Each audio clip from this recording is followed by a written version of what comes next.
Ukraine has been holding closed-door talks with the American side for several days and is working on the peace plan that Stephen Witkoff and Jared Kushner brought from Moscow.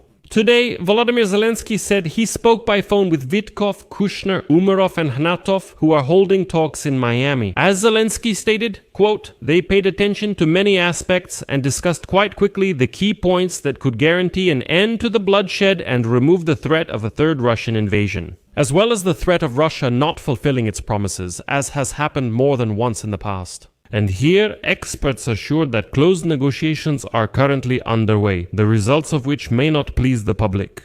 The fact is that today, the head of the main intelligence directorate of the Ukrainian Ministry of Defense, Kirill Bulgakov, who led negotiations with the Americans and Russians in Abu Dhabi, stated that he would not disclose their content in order not to disrupt the talks. Previously, both the American and Russian sides classified the negotiation details following Witkoff's Moscow visit. Moreover, today Putin's aide, Yuri Ushakov, stated that the negotiations Witkoff is currently conducting with Umerov are based on what Moscow is trying to promote after their round of talks in Moscow. Well, in general, let's unravel this tangle of mysterious negotiations together. But I'll say right away, Ukraine has secured a better position and more favorable support from the United States. My name is Alexei Pichi. Let's discuss this topic together. But before we start, I ask you to subscribe to this channel, give it a like, leave any comment under this video, and subscribe to my Telegram channel Pichi News. The link is in the description of this video. There we publish breaking news as it comes in. If you want to support the work of this YouTube channel, you can do so with any donation or paid subscription using the links and details in the description of this video. Any support you can give is appreciated. Today, December 6th, Volodymyr Zelensky said he spoke by phone with Trump's envoys Witkoff and Kushner and Ukrainian delegates Umerov and Ignatov. Quote, "We paid attention to many aspects and discussed quite quickly the key points that could guarantee an end to the bloodshed and eliminate the threat of a third Russian invasion, and the risk that Russia may break its promises." As has happened more than once in the past, Ukraine is determined to work honestly with the American side to truly bring peace. We agreed on the next steps and formats for talks with America. Thank you to President Trump for such an intensive approach to negotiations, but in fact, closed-door talks between Ukraine and the United States have been going on for several days already.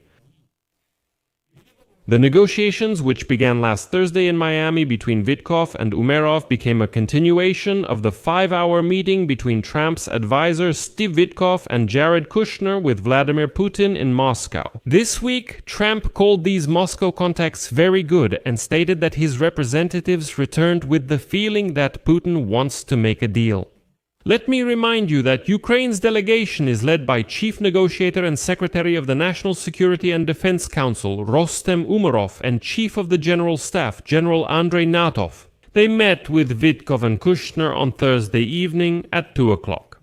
These consultations continued on Friday and Saturday, according to sources. The American representatives gave the Ukrainians a detailed account of their meeting with Putin and offered new ideas to overcome the differences between the parties. An American official told Axios that the negotiations are going positively. Rostem Umerov in turn stated that the participants in the negotiations agreed on the framework for security arrangements and discussed the program for future development. He said real progress toward peace agreements depends on relationships. Next is his quote, "Ukraine's priority is a settlement that guarantees the protection of Ukraine's independence and state sovereignty, the security of Ukrainians, and forms a stable foundation for a successful democratic future." In other words, basically, Umerov is saying that they are still discussing the issue of security guarantees and the post-war recovery program. Well, all these negotiations are aimed at one thing. They should bring the positions closer ahead of a possible meeting between the presidents of Ukraine.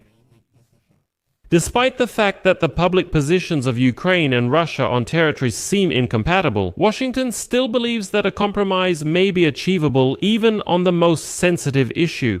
That's it. While Moscow and Washington share no details, the Ukrainian delegation is preparing for future rounds. These negotiations are ongoing, but held behind closed doors. On Monday, Volodymyr Zelensky, Emmanuel Macron, Keir Starmer, and Friedrich Merz will meet in London to assess the situation. Current talks are happening with American mediation and European consultations. It's telling that today Kyrilo Budanov, head of Ukrainian intelligence, said negotiations should stay behind the scenes or risk being disrupted. Let me remind you, Budanov held negotiations with the Americans and Russians in Abu Dhabi just over a week ago, and it was about these negotiations that he was asked, and here is his brief response, quote,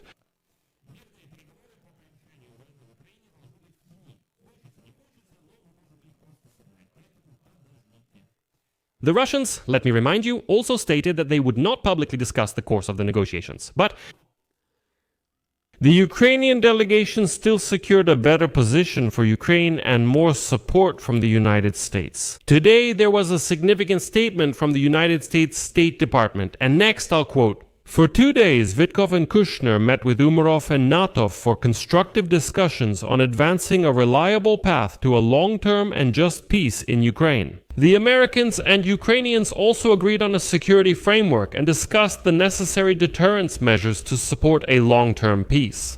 Both sides agreed that real progress toward any agreement depends on Russia's willingness to demonstrate a serious commitment to long-term peace, including steps toward de-escalation and ending the killings. The parties also separately considered the agenda for future prosperity, focusing on post-war reconstruction of Ukraine, joint American-Ukrainian initiatives, and long-term recovery projects. The American and Ukrainian sides emphasized that ending the war and taking reliable steps toward a ceasefire and de-escalation are necessary to prevent future aggression. This is a very important message because in it, Marco Rubio, the Secretary of State, essentially affirms the following points. The peace must be just, meaning Ukrainian wishes and concerns must be taken into account. B. The issue of security guarantees for Ukraine from the United States is being discussed in detail, although here the United States State Department is already playing with wording, calling the guarantees a security assurance framework. V. It is clearly stated that real progress toward any agreement depends on Russia's willingness to show a serious commitment to long-term peace, which is very important, including steps toward de-escalation and stopping the killings. Russia must show that it is interested in peace, because ongoing attacks on peaceful cities are clearly not a signal of readiness for peace. Marco Rubio stressed that Russia, not Ukraine, is blocking peace at this point in negotiations. Vitkov Kushner will need to consider this United States State Department statement to avoid getting too caught up serving the Kremlin. But there is something else important that works in Ukraine's favor today. The Ronald Reagan Institute Foundation has published revealing results from sociological surveys. Support for supplying American weapons to Ukraine has risen to a record 64% since the start of the Russian invasion. This is the highest figure yet. And notably, the increase happened specifically due to Republican voters. Since the fall of 2022, their support had been gradually declining, and among Republicans, it dropped to 44%. In the fall of 2024, when Trump had an active election campaign, but now this figure stands at a record 59% among Republicans. Among Democratic voters, in the fall of 2024, support also dropped a little, but still remained in the range of 68–75%. But another significant figure appeared according to a poll by the Ronald Reagan Institute, a Republican. I emphasize, 62% of Americans would like to see Ukraine win. Not just a peace deal, but a victory, and Ukraine needs to take advantage of these numbers. I'll leave it at that. Share your opinions and conclusions in the comments under this episode, subscribe to the channel, hit the bell, and don't forget to like. That's all for now. Take care. Goodbye.